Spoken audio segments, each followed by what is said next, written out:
Over the course of a few sweltering days in mid-April, emergency responders across India found themselves fighting an exhausted battle. Packaging facilities in Gurugram, oil refineries in Rajasthan, and fireworks factories in Tamil Nadu all erupted into flames. In a country with over 1 billion people and massive industrial sectors, accidents are a statistical certainty. But the sheer density of these fires occurring simultaneously points to something outside the normal bounds of human error.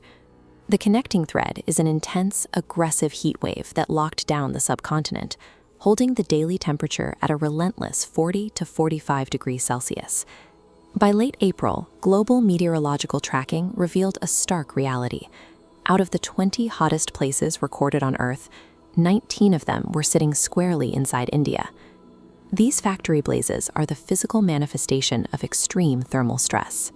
When an entire region bakes for weeks on end, volatile materials reach their ignition points far faster, turning routine industrial environments into tinderboxes. While the fires provide an immediate, explosive visual of this heat, a quieter crisis is hollowing out the country's infrastructure.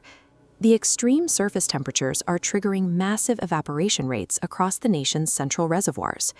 Recent data tracking 166 major water storage sites shows that on average, they are dropping below half of their total capacity. Major lifeblood rivers are following the same downward trajectory. The mighty Krishna River recently plummeted to roughly 31% capacity, and the Kaveri sits at just 42%, flowing at a fraction of their normal levels. You might expect the solution to this drought to come from the sky above the subcontinent. But the root cause dictating whether these rivers flow or run dry is currently operating thousands of miles away to the east. To understand exactly why India is drying out so rapidly, we have to track the atmospheric supply chain back to its source, deep within the currents of the Pacific Ocean. This map shows the basic atmospheric engine driving our global weather. At the equator, ocean water heats up and is pushed by currents towards Australia and Indonesia. That warm water creates massive amounts of rising vapor. Because warm air rises, it leaves less air pressing down on the surface below. This creates a giant, persistent low-pressure vacuum over the West Pacific. And in atmospheric physics, air always flows from high pressure to low pressure to fill the gap. That massive vacuum acts like a pump. It pulls heavy, moisture-laden winds across the Indian Ocean and directs them straight over the subcontinent, delivering the southwest monsoon. India's agricultural output, its water reserves, and its ability to cool down from the intense spring heat all rely entirely on that warm water staying parked in the western Pacific. But ocean currents are dynamic.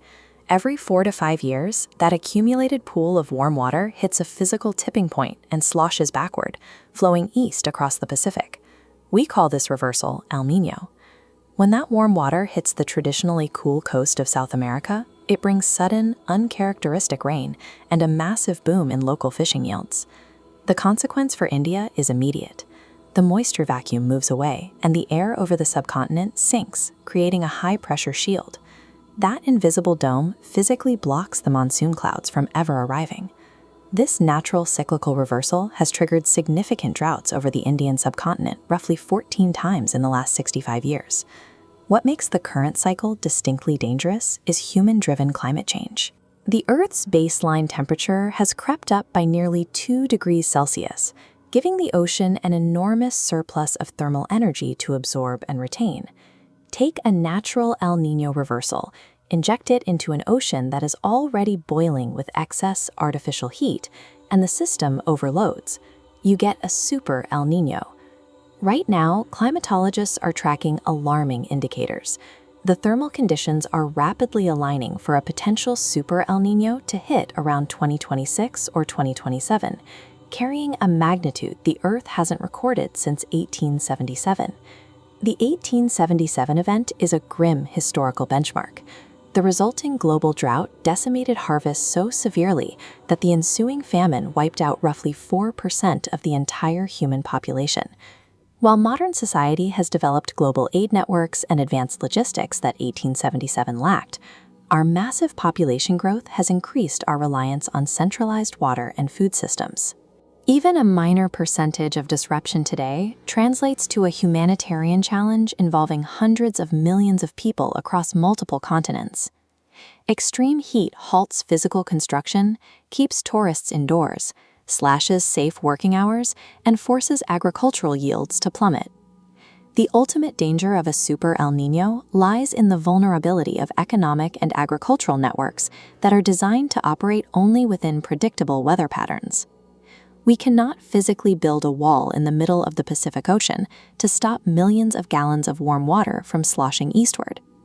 However, the recent string of industrial fires and record-breaking temperatures across India serve as tangible precursors to the 2026 cycle. At the systemic level, governments must aggressively protect and manage local water reservoirs while definitively cutting back on the fossil fuels that continuously raise our atmospheric baseline temperature.